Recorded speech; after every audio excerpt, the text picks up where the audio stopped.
The first that I would like to testify on is HB 5170, and that is an act concerning the tethering and sheltering of dogs.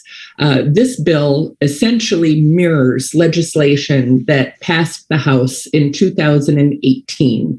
This is one of the Animal Welfare Caucus bills, and it was really revived. So what happened in 2018, if you recall, for those of us that were there, the Senate had closed early that year. Overwhelmingly, this legislation had passed the House, but it wasn't able to get to the Senate. And this was revived after an incident in Fairfield that brought to attention the need to revive efforts to strengthen our tethering and sheltering laws. It sets a foundation, if you will, where other municipalities are implementing their own ordinances that actually are even more strict. This does just a couple of things. It strengthens our current statute around tethering by including consideration for a dog's size and their thickness of coat, also ensuring that they're protected from potentially another animal, a wild animal, a coyote, whatever, that a dog isn't tethered and then at risk, and also provides for water.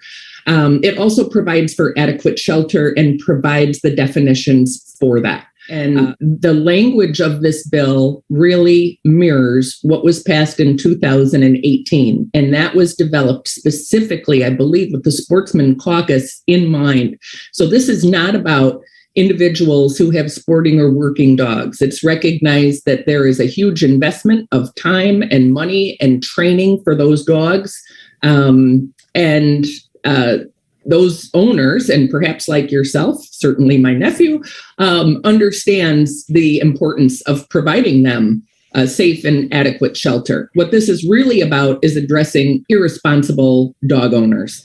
It is not at all in any way to have an impact on those individuals with sporting or working dogs. And that is to consider a dog's size and its thickness of coat.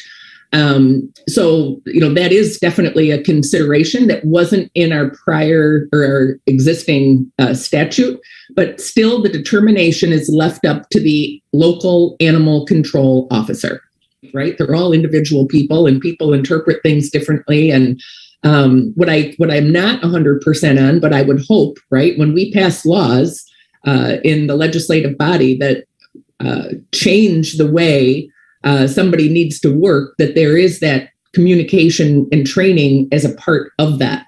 So I would certainly be happy to follow up on that, but I would expect that, in fact, this clarification would be shared, and the animal control officers that we had spoke to were pleased to have this sort of specificity in the language that today is just very vague.